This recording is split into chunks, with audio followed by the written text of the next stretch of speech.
Jeff Bezos' wedding was so desperate, he essentially paid celebrities to come to it. Lip reader Nicola Hickling told the outlet that the dispute stemmed from Jenner's insistence on traveling alone in a water taxi.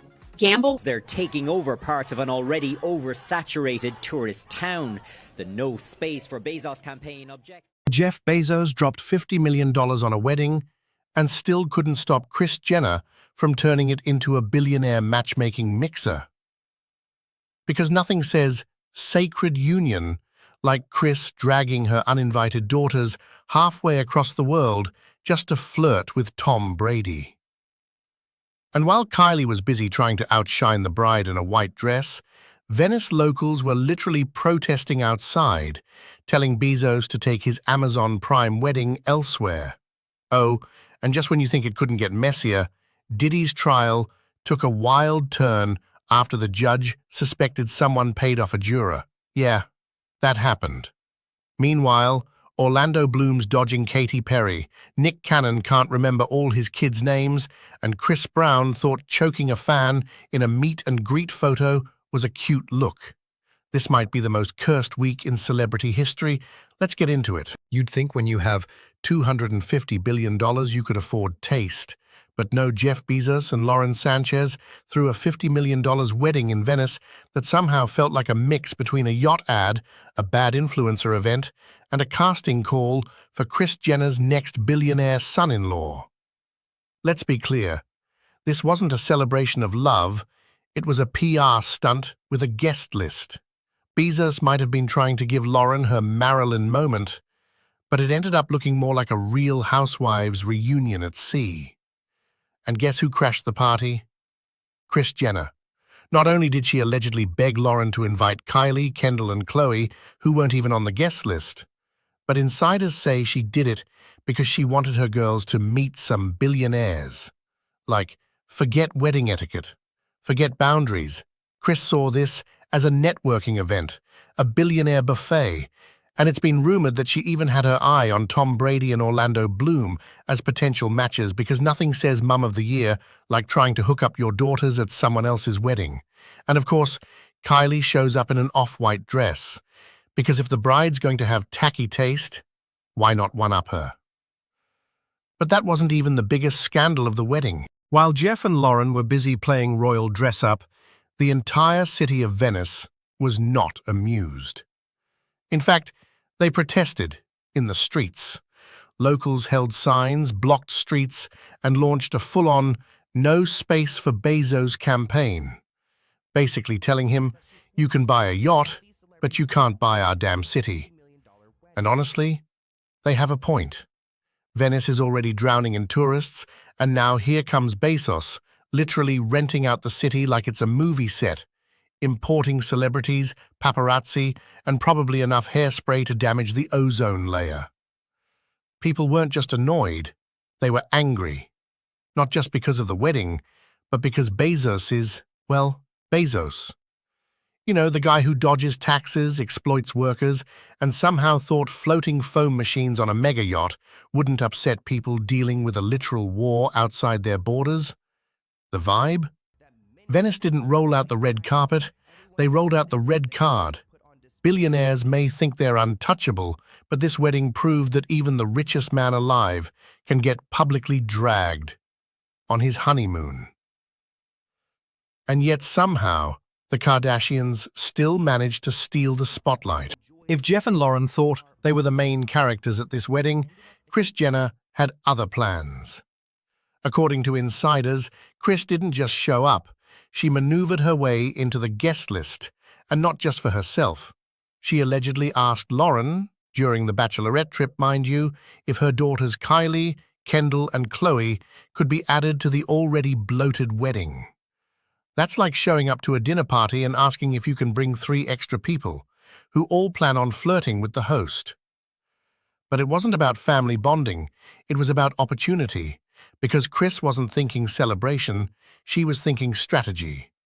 Word is, she wanted her daughters to meet rich and famous significant others at the event.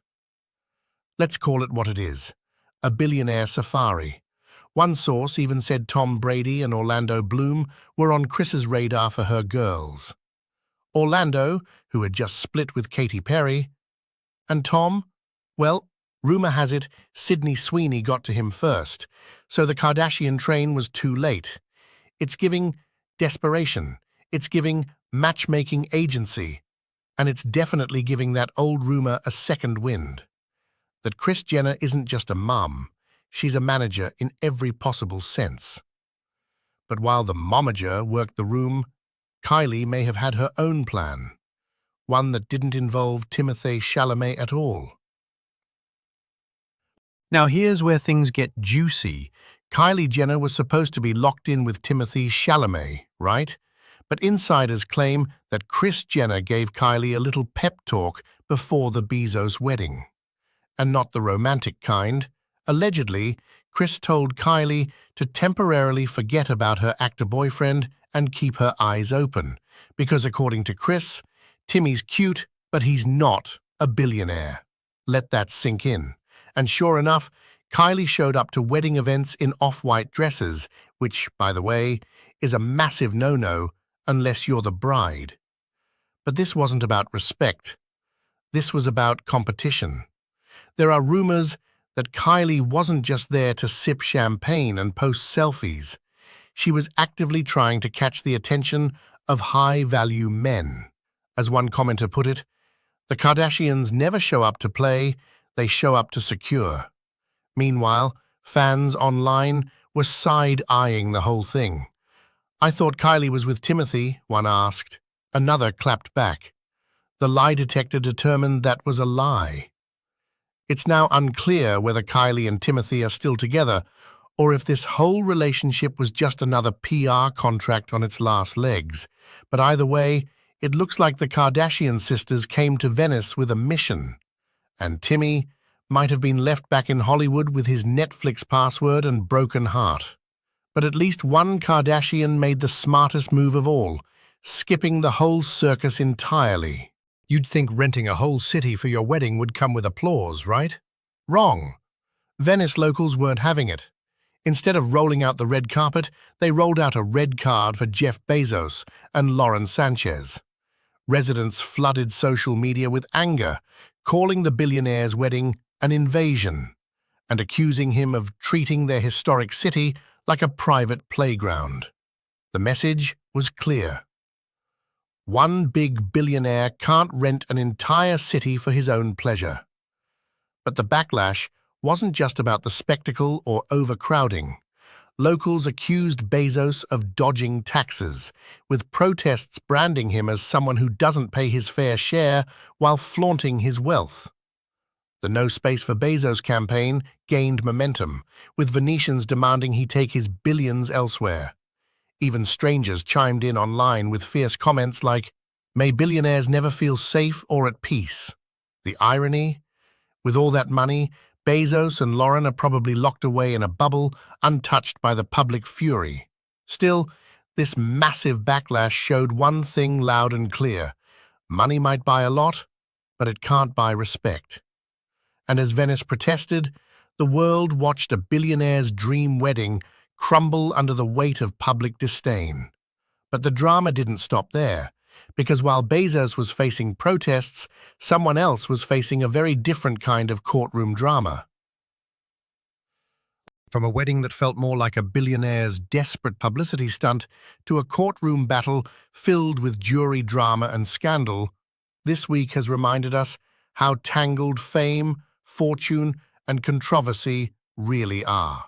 Whether it's Jeff Bezos and Lauren Sánchez trying to buy their way into celebrity status, or Diddy facing a verdict that could change everything.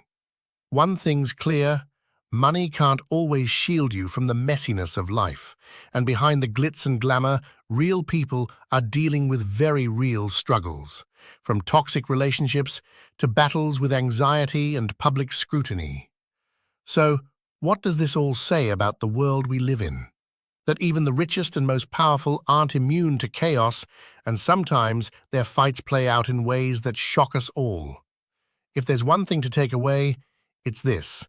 Fame might be dazzling, but it doesn't come without its shadows. What's your take? Drop your thoughts below. I'm curious to know what you think about all this. Thanks for watching, and I'll see you next time with more stories you won't want to miss.